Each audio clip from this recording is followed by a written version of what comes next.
अंतरिक्ष में पहुंचने के लिए हमें धरती के कितने किलोमीटर ऊंचे तक जाना होगा, या कहें कि अंतरिक्ष कहां से शुरू होता है। जिस तरह धरती के अंदर मुख्य और उप मिलाकर 5 परतें पाई जाती हैं, उसी तरह धरती के ऊपर भी परतें होती हैं, जिनकी संख्या 5 होती है। हालांकि धरती के ऊपर की परतें मुख्य रूप से ठोस या तरल न होकर धूल और गैसों से बनी होती है। इन परतों का नाम कुछ इस प्रकार है: ट्रोपोस्फियर, स्ट्रेटोस्फियर, मेसोस्फियर, थर्मोस्फियर और एक्सोस्फियर। इनके नाम आपको भले ही अटपटे लगे, लेकिन इनका काम सुनकर आपको बेहद खुशी होगी, क्योंकि इन्हीं की वजह से तो हम और आप जिंदा हैं। धरती से लेकर ऊपर 12 किलोमीटर तक के क्षेत्र को ट्रोपोस्फियर यानी क्षोभमंडल कहते हैं। ट्रोपोस का मतलब है बदलाव, और सच कहें तो यहाँ बदलाव ही बदलाव है। मौसम बदलता है, बादल बनते हैं, बारिश होती है, तूफान उठते हैं, और कभी कभी इंद्रधनुष भी यहीं से झांकता है। यही वह परत है जहां बादल तैरते हैं और बारिश बरसती है। हवाओं की दिशा और स्पीड यहीं तय होती है, जिससे कभी तूफान आता है तो कभी ठंडी हवा। शुरुआत के 2 से 3 किलोमीटर तक आपको हवा सामान्य लगेगी, लेकिन ऊपर जाते जाते ऑक्सीजन कम होने लगेगी, जिससे आपकी सांसें भारी होंगी और बिना ऑक्सीजन सिलेंडर के ज्यादा देर रहना मुश्किल हो जाएगा। इस परत के 10 किलोमीटर की ऊंचाई पर ही सामान्यतया हवाई जहाज उड़ते हैं। यहाँ इतनी ठंड और प्रेशर की कमी होती है कि इंसान को अगर बिना किसी उपकरण के छोड़ दिया जाए तो वह सीधा बेहोश हो जाएगा। धरती की 90% गैसें जैसे ऑक्सीजन और नाइट्रोजन वगैरह इसी परत में कैद हैं। अगर ट्रोपोस्फियर नहीं होता तो धरती पर मौसम नहीं होता, न बारिश, न बादल, न तूफान जैसे बुध, और हमारे चांद के पास कोई ट्रोपोस्फियर परत नहीं है, इसीलिए तो वहां न बारिश होती है न ही कोई ऑक्सीजन होता है। अब अगली परत के बारे में जान लेते हैं, जिसका नाम स्ट्रेटोस्फियर यानी समताप मंडल है। यह परत 12 किलोमीटर से लेकर 50 किलोमीटर ऊपर तक फैली होती है। जैसे ही आप इसमें कदम रखते हैं, आपको एहसास होगा कि यहाँ का माहौल धरती से कितना अलग है। जहाँ ट्रोपोस्फियर में तूफान, बारिश और बिजली कड़कती है, वहीं स्ट्रेटोस्फियर में आकर सब कुछ शांत हो जाता है। यहाँ मौसम का कोई खेल नहीं होता। मतलब अगर आप यहाँ खड़े हैं तो नीचे के तूफानों को बस दूर से देखते रहेंगे। इस परत में हमारी ओजोन लेयर मौजूद है, जो सूरज से आने वाली खतरनाक अल्ट्रावायलेट किरणों को रोकती है। अगर यह ओजोन परत न होती तो धरती पर जीवन कभी भी सुरक्षित नहीं रह पाता।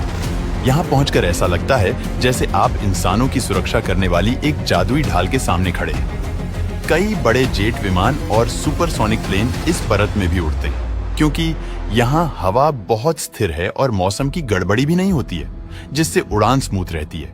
जहाँ ट्रोपोस्फियर में आप जैसे जैसे ऊपर जाते हैं तो तापमान गिरता है, तो वहीं स्ट्रेटोस्फियर में नियम बदल जाता है। यहाँ ऊपर जाते जाते तापमान बढ़ने लगता है, क्योंकि ओजोन लेयर सूर्य की ऊर्जा को सोखकर गर्मी पैदा करती है। अगर कोई इंसान बिना स्पेस सूट के यहाँ पहुंच जाए तो सांस लेना असंभव हो जाएगा, क्योंकि यहाँ ऑक्सीजन बहुत कम है। इसके साथ ही तेज यूवी किरणें आपकी त्वचा और आंखों को जला सकती हैं। लेकिन एक बात पक्की है, यहाँ खड़े होकर आप धरती का नजारा पहले से कहीं ज्यादा साफ और अद्भुत देखेंगे। नीला आसमान हल्का हल्का काला पड़ने लगेगा और आपको महसूस होगा कि आप धीरे धीरे अंतरिक्ष के करीब पहुंच रहे हैं। अगली तीसरी परत जो आगे आएगी वह मेसोस्फियर यानी मध्य मंडल होगी, जो 50 किलोमीटर ऊपर से लेकर 85 किलोमीटर ऊपर तक फैली होती है। यही वह परत है जहां धरती को बचाने वाला फायर शील्ड मौजूद है।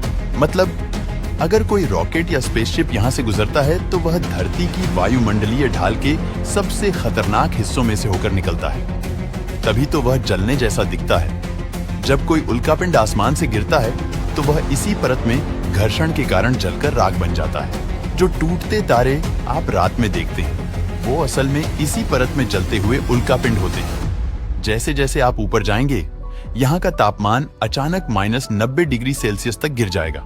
मतलब यह धरती का सबसे ठंडा क्षेत्र है।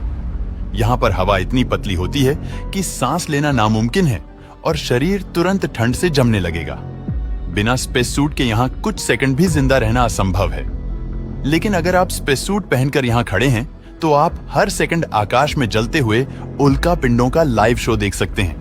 एक बात शायद आपको कंफ्यूज कर रहा होगा कि जब यहाँ इतनी ठंड है तो फिर उल्का पिंड जलते कैसे हैं?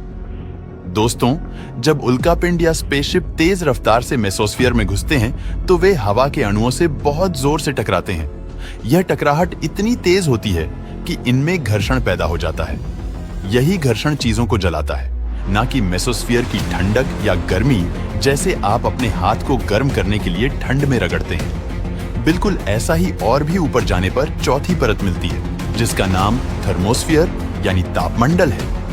यह परत 85 किलोमीटर से लेकर धरती के 600 किलोमीटर ऊपर तक फैली होती है। थर्मोस्फीयर वह जगह है जहां पृथ्वी और अंतरिक्ष एक दूसरे को हाथ मिलाते हैं। यहाँ गर्मी है लेकिन महसूस नहीं होती, यहाँ रोशनी है लेकिन अंधेरा भी है, और यहीं से शुरू होता है इंसान का असली अंतरिक्ष सफर। वैज्ञानिकों ने धरती और अंतरिक्ष की सीमा 100 किलोमीटर की ऊंचाई पर मानी है। इसे कार्बन लाइन कहते हैं, मतलब 100 किलोमीटर ऊपर पहुंचने पर आप अंतरिक्ष में पहला कदम रखते हैं। यही वह जगह है जहां सूर्य से आने वाले चार्ज्ड पार्टिकल्स धरती के मैग्नेटिक फील्ड से टकराकर आसमान में हरे, नीले और लाल रंग की रोशनी पैदा करते हैं, जिन्हें हम ऑरोरा कहते हैं। यह नजारा ऐसा लगता है जैसे आसमान में जादू हो रहा हो। आपके फोन का जीपीएस, टीवी के चैनल, मौसम की जानकारी, यह सब काम इसी लेयर में घूमते हुए सैटेलाइट की वजह से होता है। इतना ही नहीं, इंसानों का घर यानी इंटरनेशनल स्पेस स्टेशन भी इसी परत में घूम रहा है। इस स्पेस स्टेशन की स्पीड लगभग 27,600 किलोमीटर प्रति घंटा है। तभी तो इसमें रहने वाले एस्ट्रोनॉट 24 घंटे में करीब 16 बार सूर्योदय और सूर्यास्त देखते हैं।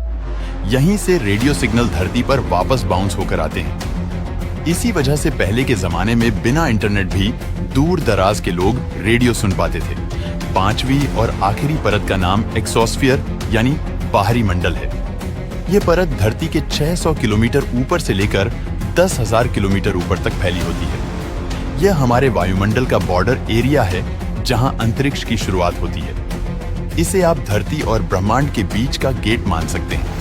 यहाँ हवा इतनी पतली और इतनी कम होती है कि इसे लगभग खाली अंतरिक्ष कह सकते हैं, क्योंकि हवा के कण इतने दूर दूर होते हैं कि अगर एक कण मुंबई में है तो दूसरा कण दिल्ली में मिलेगा। ऑक्सीजन तो होता ही नहीं। एक्सोस्फीयर में कई सैटेलाइट्स घूमते रहते हैं जो टीवी सिग्नल, जीपीएस और इंटरनेट जैसी चीजें हम तक पहुंचाते हैं। यहाँ बिना स्पेस सूट के कुछ सेकंड से ज्यादा जिंदा रहना असंभव है, लेकिन यहाँ से धरती का नजारा सबसे अद्भुत होगा। नीचे पूरी धरती नीले और सफेद बादलों के साथ गोल दिखाई देगी और ऊपर अनंत काला ब्रह्मांड चमकते तारों से भरा हुआ होगा। आपको लगेगा कि वायुमंडल एक्सोस्फीयर पर खत्म हो गया, लेकिन नहीं, इसके ऊपर भी हाइड्रोजन गैस की बहुत पतली परत फैली होती है, जिसे जियोकोरोना कहते हैं। हालांकि इन्हें धरती के वायुमंडल की परतों में नहीं जोड़ा जाता है। खास बात यह है कि सूर्य की रोशनी इस हाइड्रोजन से टकराकर हल्की सी चमक पैदा करती है, जिससे धरती में एक ग्लो जैसा माहौल दिखता है।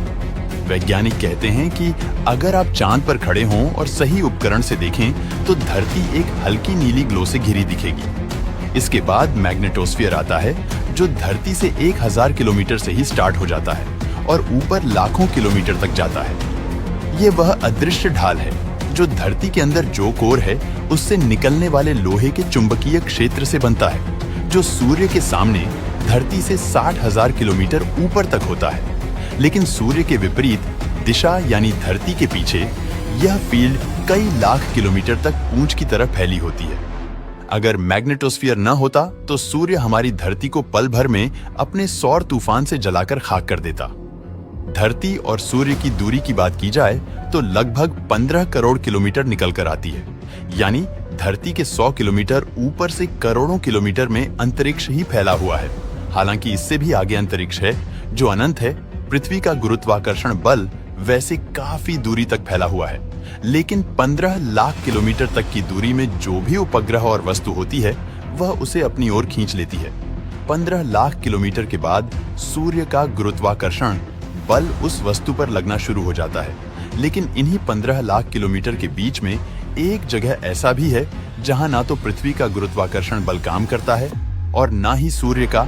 अगर इस जगह किसी चीज को ले जाकर रख दिया जाए तो वह न तो आगे बढ़ेगी और न ही हिलेगी। इसीलिए तो जेम्स वेब टेलीस्कोप को नासा ने 15 लाख किलोमीटर की इसी दूरी पर रखा हुआ है, ताकि हमें ब्रह्मांड की अच्छी से अच्छी तस्वीर मिल सके। और हम ब्रह्मांड के बारे में बहुत कुछ जान सकें। दोस्तों, वीडियो पसंद आया हो तो लाइक और शेयर करें